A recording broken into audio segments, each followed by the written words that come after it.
it's me. If you don't know who I am, you're on the wrong channel. So, basically, I've been on holiday for a week.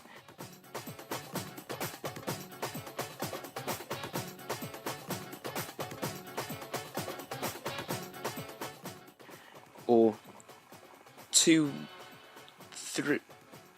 weekends, and I sort of forgot to review The Girl Who Died before I went away. Sorry. So, what am I going to do about it? Well, I'm going to do a very brief review of The Girl Who Died and The Woman Who Lived sort of together. I've not screenshotted anything, so I'm just going to use photos that BBC supplied, because laziness. Zygon Invasion I will review, maybe. Maybe I'll review that with the Zygon Inversion. Maybe that's the new format. It isn't. I'll review it as I usually do. Sorry. Okay, so, what did I think of The Girl Who Died? Well, yeah, it was sort of a moany-groany episode where... Oh, where to start? Okay, first things first, they need to stop going on about Clara being precious and not gonna be going anywhere, dying. Stop it. I have to keep you safe. Trust. Thing. Capaldi, please, you don't have to say it. Don't listen to the scriptwriters. Please. It's getting dull and boring and, oh, let's face it, it's one of the overarching stories of this series. I might as well just get used to it. Maisie Williams took quite a back burner in this episode, I thought, apart from her brief having a go at the fake god who was honestly a weak character. She sort of died down after her outburst, "We will crush you on the field of battle." She was meant to be the person who saved the day because she was psychic? Really? I think it's good-ish that we have another immortal now in the shape of Maisie Williams, but really it's a bit unnecessary. Just let dead people be dead, Moffat. You listening? One of the only good bits I found in this episode was the fact that Sonic sunglasses got snapped, because I'm not at all fixated on them. Can you tell? And even though they're snapped, they're still usable, and now they're being built up again in the next episode, because why waste a perfectly good prop? Ray-Bans, Peter. And what a joke the creature things were, the Maya, right? Built up as one of the most dangerous races, warrior races I might add, in the universe. What did they do? They teleported a few people. That is all. No actual killing. Ghosts did more damage than the warrior race did. I think there was only one thing that could make this episode any worse. The Benny Hill thing. Oh, wait, that was there too. Fine.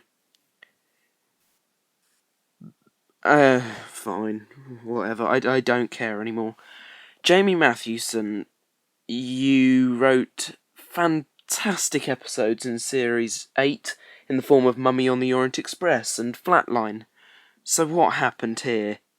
Really? I quite enjoyed the line, "Oh, no, not Vikings," because the Doctor's usually enthusiastic about people in the past. And obviously because Vikings are warriors, he's not going to like them. So yeah, that made sense. Snapping the Sonic sunglasses, that made sense because they were a waste of everybody's time, let's face it. The sooner we get the Sonic screwdriver back, the sooner I can stop copying Doctor Who. Okay, so swiftly on to The Woman Who Lived. set up as a highwayman episode set in Cromwell, England.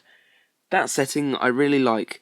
The horse riding, the looting, all of that sort of thing was great. The banter, bit stale.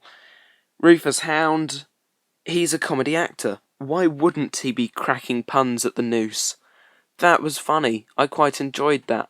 The banter between Peter Capaldi showing a bit of a lighter side, maybe, though he is against banter, but to, spare him, it's a necessary evil, the banter, which I thought was quite a nice gesture. Maisie Williams got more of a show this week, seeing as Jenna Coleman features very little, and maybe it was quite nice to have a break from her. I mean, she is my favourite companion we've had so far, maybe except for John Barrowman's Captain Jack Harkness, because who doesn't love a bit of camp time travel?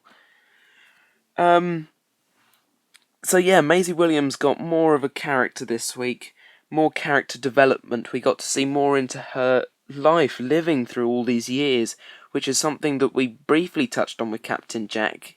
And this is where the immortal side of things gets good, where we get to actually see their lives, whereas the Doctor gets to jump ahead to the future. These immortals have to live every day as it comes. I really hope that if Ashilda, or Me, as she calls herself, manages to survive... Spoiler alert, hang on a second. If you don't want to hear what I'm about to say, turn off the video or mute it or whatever. Okay, I'm going to say it now. If she survives Face the Raven, because she's in that episode, I hope that they set up an Immortals spin-off series, whereas we had Sarah Jane Adventures, we could have no children's show. No offence. Class is meant to replace Torchwood, sort of.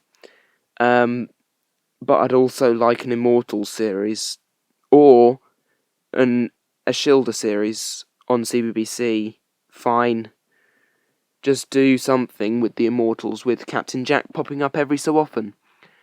So, oh yeah, and they could get, Rory the Centurion in as well, because, well, he was technically immortal for 2,000 years. Of course they're going to meet up at some point. Right, that's all you're getting from those episodes, because really they weren't as good as Under the Lake, Before the Flood, or The Magician's Apprentice and The Witch's Familiar. I'd have to put The Woman Who Lived above The Girl Who Died, because The Girl Who Died just wasn't up to standard. It was the Robot of Sherwood of Series 9. That being that Robot of Sherwood was sort of the kiddie episode, or the non-serious episode in Series 8. Anyway, I'm going to review the Zygon Invasion, hopefully, and I've recorded the animation for AFA prequel, so that will be coming in either this week or next. I'm hoping maybe at the weekend, not on Remembrance Day though, not Sunday, unless I do it Sunday afternoon. The other thing I'll be doing is reviewing this that arrived on my doorstep yesterday. It's Missy. You can't see that. I shall do something about that. This action figure blows my mind. If you're a real fan of Doctor Who, you'll understand that. Right, so I'll review that.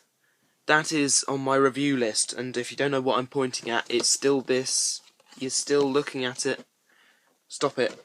Wait until the review. You're naughty. I'll review the Zygon Invasion, and I shall upload Action Figure Adventures prequel. Don't forget to check out my last upload, which I've not uploaded when I'm recording this video, so, swings and cars hitting things. Ugh. Yeah, it's Jevons Day Out 3 because I went to London. Just for banter.